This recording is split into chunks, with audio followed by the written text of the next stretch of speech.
నమస్తే, నా పేరు Shivaji. Welcome to our channel. Jaganmohan Reddy గారు అధికారంలో ఉన్నటువంటి ఆ 5 సంవత్సరాలు రాష్ట్రాన్ని కానీ అమరావతిని కానీ ఆయన నాశనం చేయాలని చూస్తే మేము శాసనం చేశామని చంద్రబాబు నాయుడు గారు అయితే చెప్పుకొచ్చారు. సో నిన్న ఆయన విలేకరుల సమావేశంతో మాట్లాడడం జరిగింది. ఏం మాట్లాడాడో చూద్దాం రండి. వైకాపా నాశనం చేయాలనుకుంటే మనం శాసనం చేశాం. విలేకరుల సమావేశంలో ముఖ్యమంత్రి చంద్రబాబు ఆంధ్రప్రదేశ్ రాజధానిగా అమరావతి చట్టబద్ధత కల్పించే బిల్లును పార్లమెంటు ఉభయ సభలు ఆమోదించడం ప్రజా విజయమని, రాజధానికి దక్కిన గౌరవమని ముఖ్యమంత్రి చంద్రబాబు అభివర్ణించారు. సో చంద్రబాబు నాయుడు గారు అమరావతి నుంచి కాలు కూడా బయట పెట్టకుండా దేశంలో ఉన్నటువంటి అన్ని రాజకీయ పార్టీల యొక్క మద్దతు కూడగట్టి ఎలాగైనా ఇలాంటి తుగ్లకులు ఎవరైనా ఫ్యూచర్లో ముఖ్యమంత్రి అయితే జగన్మోహన్ రెడ్డి గారని కాదు, ఇలాంటి ఆలోచనలు ఉన్నటువంటి, ఇలాంటి క్రూరమైనటువంటి ఆలోచన ఉన్నటువంటి వాళ్ళు ఎవరైనా ముఖ్యమంత్రి అయితే కూడా రాజధానిని మార్చకుండా ఉండడానికి, దానికి చట్టబద్ధత తీసుకోవడానికి చంద్రబాబు నాయుడు గారు చేసినటువంటి కృషి నిజంగా మనం అభినందించాల్సిందే. ఆయన కాలు కూడా అమరావతి నుంచి కాలు కూడా బయట పెట్టకుండానే 2 సభల్లో బిల్లు పాస్ చేపించగలిగాడు అంటే అది ఆయనకు ఉన్నటువంటి రాజకీయ చాణక్యము. సో ఇక్కడ పార్లమెంటు ఉభయ సభల్లో అన్ని పార్టీల ఎంపీలు అమరావతి బిల్లుకు మద్దతు పలికితే వైకాపా ఎంపీలు మాత్రమే దాన్ని వ్యతిరేకించి వాకౌట్ చేశారని ఆయన ధ్వజమెత్తారు.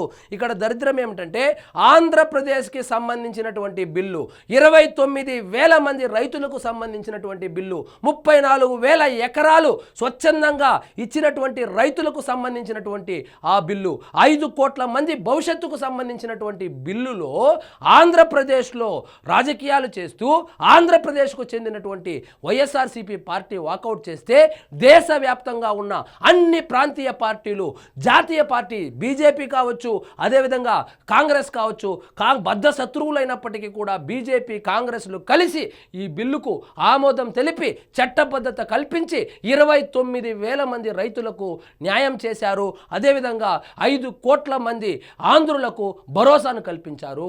ఒక్క వైఎస్ఆర్సీపీ మాత్రము మేము అమరావతికి వ్యతిరేకము, మేము వాకౌట్ చేస్తా ఉన్నామని చెప్పి వెళ్ళిపోయారు. సో అక్కడ సభలో సమయం ఇచ్చినప్పుడు మాట్లాడలేదు. కానీ ఇప్పుడు వచ్చి సుబ్బారెడ్డి ఏం చెప్తున్నాడు, మాకు తగినంత సమయం లేదంట. తగినంత సమయం ఇచ్చినప్పుడంతా మనము సొల్లు చెప్పేదానికే సరిపోయింది. కాబట్టి ఇచ్చింది 5 నిమిషాల్లో మేము అమరావతికి వ్యతిరేకం కాదు, కానీ మాకు ఈ ప్రాబ్లమ్స్ ఉన్నాయి, సాల్వ్ చేయండి అంటే ఎంత గౌరవంగా ఉండేది. అలా మాట్లాడకుండా సొల్లు పురాణం మొత్తం చెప్పి 5 నిమిషాలు తినేసిన తర్వాత వాకౌట్ చేసేసి వెళ్ళిపోయిన తర్వాత ఇప్పుడు వచ్చి మేము మాట్లాడాలనుకున్నటువంటి విషయాలు మేము మాట్లాడలేకపోయాము, మేము లిఖితపూర్వకంగా ఇస్తామని చెప్పి మళ్ళీ చైర్మన్ని గెలిచారంట. ఇలాంటి రాజకీయాలు ప్రపంచంలో ఎక్కడా జరగవు. ఈ అద్భుతాలన్నీ వైఎస్ఆర్సీపీ వాళ్ళే చేస్తారు. ఇక్కడ చూడండి, ఈ బిల్లుకు పార్లమెంటు ఆమోదం తెలపడాన్ని వైకాపా అధ్యక్షుడు జగన్ ఓర్వలేకపోతున్నారని, ఇప్పటికీ రాజధానిపై విషం కమ్ముతున్నారని మండిపడ్డారు. నిన్న చంద్రబాబు నాయుడు గారు విలేకరుల సమావేశంలో ఒక మంచి డౌట్ అయితే చెప్పాడు. ఎందుకంటే వీళ్ళకి తిరుమల తిరుపతి దేవస్థానం అంటే ఎంత ద్వేషమో, అది హిందువుల దేవాలయం కాబట్టి. సో అమరావతి అనేది దేవతల రాజధాని, ఆ పేరుతో ఇంతకు ముందు దేవతల రాజధాని ఉండేది కాబట్టి వీళ్లకు దేవతలు దేవుళ్ళు అంటే నచ్చదు. కాబట్టి అమరావతి అనేటువంటి ఒక పేరు పలకడానికి కూడా జగన్మోహన్ రెడ్డి గారు ఇష్టపడడం లేదు అని చెప్పి చంద్రబాబు నాయుడు గారు అయితే చెప్పుకొని వచ్చారు. మేబీ అది కూడా నిజమై ఉండొచ్చును. ఇక్కడ చూడండి, ఎవరెన్ని అడ్డంకులు సృష్టించినా సరే అమరావతి అభివృద్ధి ఆగదని స్పష్టం చేశారు. శుక్రవారం ఉండవల్లిలో క్యాంపు కార్యాలయంలో విలేకరుల సమావేశంతో ముఖ్యమంత్రి మాట్లాడారు. రాజధానిని నిర్ణయించేందుకు అసెంబ్లీకి, పార్లమెంటుకు హక్కే లేదని జగన్ ఇప్పుడు కొత్త పల్లవి ఎత్తుకున్నారు. సీఎం ఎక్కడ కూర్చుంటే అక్కడే రాజధాని అంటున్నారు. దీన్ని తిక్కానాలో ఇంకేదైనా ఇంకొకటి చెప్పారు. ఈయన్ని ఒకటి జైల్లోనైనా పెట్టాలి, లేకపోతే మెంటల్ ఆసుపత్రికైనా పంపించాలని చెప్పాడు. సో మొత్తానికి ఆయన ఎక్కడ కూర్చుంటే అక్కడే రాజధాని, దీన్ని తిక్కానాలో లేకుంటే ఇంకేమనాలో అర్థం కావడం లేదు. పార్లమెంటులో బిల్లు ఆమోదించిన చట్టం చేస్తే ప్రభుత్వాలు, పార్టీలు దానికి కట్టుబడాలి. జగన్మోహన్ రెడ్డి గారు చెబుతున్నట్లు ఆయన చట్టాన్ని సవరణ చేస్తాడంట. ఇప్పుడు ఉదాహరణకు తెలంగాణ, ఆంధ్రప్రదేశ్ విడిపోయింది. అదే పార్లమెంట్లో, అదే రాజ్యసభలో, అదే రాష్ట్రపతి సమక్షంలో విభజన బిల్లు అయితే జరగడం జరిగింది. సో ఇప్పుడు ఎవరన్నా పోయి 2 రాష్ట్రాలను కలపాలంటే కుదురుతుందా? చట్ట సవరణ చేసి 2 రాష్ట్రాలను కలపడం కుదురుతుందా? అది కలపడం కుదరనప్పుడు ఇప్పుడు ఇది మాత్రం ఎట్లా కుదురుతుంది అంటే రాజకీయ అవగాహన లేని మాటలు. జగన్మోహన్ రెడ్డి గారికి బేసిక్గా రాజకీయాల మీద అవగాహన ఉండదు. ఏదో వాళ్ళ నాన్నగారు ముఖ్యమంత్రి కాబట్టి ఏదో వారసత్వంగా వచ్చింది, ఆ కాంగ్రెస్ నుంచి క్యాడర్ను కొట్టేశాడు, ఆ కాంగ్రెస్ లీడర్లు పెట్టుకొని ఏదో ఒక పార్టీగా పెట్టుకుని ఏదో గాల్లో గెలిచిపోయాడు కానీ, ముఖ్యమంత్రి అయిపోయాడు కానీ ఆయనకు చట్టాల పట్ల, సభల పట్ల, రాజకీయాల పట్ల దీని మీద అవగాహన కూడా లేదు. ఆయన అజెండా ఒకటే, కేసుల నుంచి తప్పించుకోవాలి. ఆయన స్వార్థం నుంచి పుట్టిందే కానీ వైఎస్ఆర్సీపీ అనేటువంటి రాజకీయ పార్టీ అదేదో ప్రజలను ఉద్ధరించడానికో, రాష్ట్రాన్ని ఉద్ధరించడానికో, దేశాన్ని ఉద్ధరించడానికో పుట్టినటువంటి పార్టీ కాదు. కాబట్టి ఆయనకు రాజకీయాల మీద, ఆ చట్ట సభల మీద, న్యాయ వ్యవస్థ మీద ఆయనకు అవగాహన తక్కువ కాబట్టి అవగాహన రాహిత్యమైనటువంటి మాటలు మాట్లాడుతుంటారు. వారి శాపాలు వారికే తగులుతాయి. అమరావతిని ఎవరైనా ఆపాలనుకుంటే అది పగటి కలేనని చంద్రబాబు స్పష్టం చేశారు. అమరావతికి శాపాలు పెడితే అవి తిరిగి వాళ్ళకే తగులుతాయని వ్యాఖ్యానించారు. పార్లమెంటులో చట్టం చేసినంత మాత్రాన రాజధానిని అమరావతిని మార్చకూడదని లేదని, చట్టాన్ని మార్చుకోవచ్చని వైకాపా నాయకులు అంటున్నారు కదా అన్న ప్రశ్నకు వాళ్లకు ఇంకితం ఉండే మాట్లాడుతున్నారా?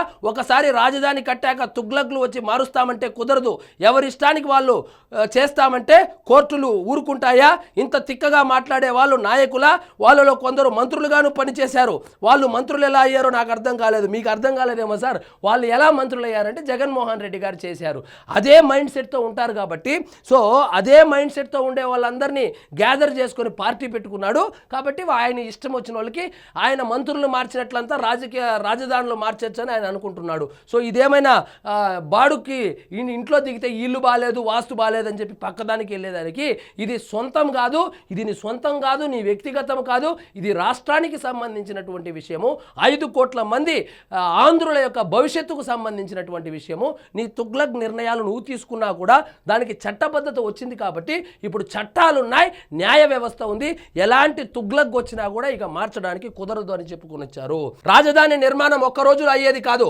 అమరావతి దేశానికి భవిష్యత్తు నగరం, ఫ్యూచర్ సిటీ, మోడల్ సిటీ అవుతుంది. అలాగని మిగతా ప్రాంతాలని నిర్లక్ష్యం చేయడం లేదు. విశాఖ, అమరావతి, తిరుపతి రీజనల్ను ప్రత్యేకంగా అభివృద్ధి చేస్తున్నాం.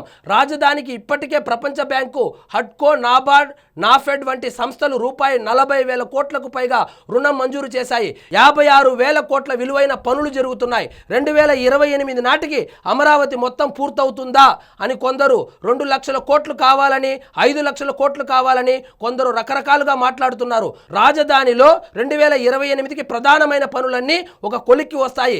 రాజధాని నిర్మాణం ఒక రోజుతో పూర్తయ్యేది కాదు. సో ఇప్పుడు హైదరాబాద్ తీసుకుంటే, హైదరాబాదు ఒక రోజులోనో ఒక రాత్రిలోనో ఓవర్ నైట్ డెవలప్ అయింది కాదు. కొద్ది కొద్దిగా డెవలప్ అయి ఇప్పుడు ఒక మహానగరంగా అయింది. ఒక హైదరాబాదే కాదు, చెన్నై తీసుకోండి, బెంగళూరు తీసుకోండి, ఢిల్లీ తీసుకోండి, ముంబై తీసుకోండి, ఏ నగరమైనా ఒక్క రోజులోనో, ఒక సంవత్సరంలోనో, 5 సంవత్సరాల్లోనో డెవలప్ అయినవి కాదు. ఇది అది సంవత్సరాలుగా డెవలప్మెంట్ చేసుకుంటా పోతే డెవలప్ అవుతుంది. కానీ ఒక ఉదాహరణకు అమరావతి రాజధాని అని చెప్పి జగన్మోహన్ రెడ్డి గారు కూడా 5 సంవత్సరాలు కొద్దిగా అలా కదిలిచ్చింటే ఈ పార్టీకి ఒక షేప్ వచ్చేది.